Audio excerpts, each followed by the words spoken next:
Equal Ground is a non-profit organization based in Colombo, Sri Lanka that advocates for political and social rights for lesbian, gay, bisexual, transgender, LGBT, intersex and queer people.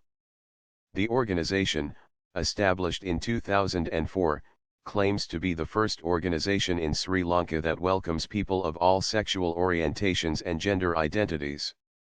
The organization was founded by Sri Lankan gay rights activist Rosanna Flamer Caldera and offers trilingual publications and services. It aims to achieve its goals through political activism, education, personal support, building awareness, and through organized community events. It has been working more closely with lesbian, bisexual and transgender women in areas of human rights, law reform, sexual health, and violence based on sexual orientation and gender identity. The organization continues to face many challenges working in Sri Lanka, where homosexuality is stigmatized and considered criminal offense that can earn up to 10 years of prison under the law.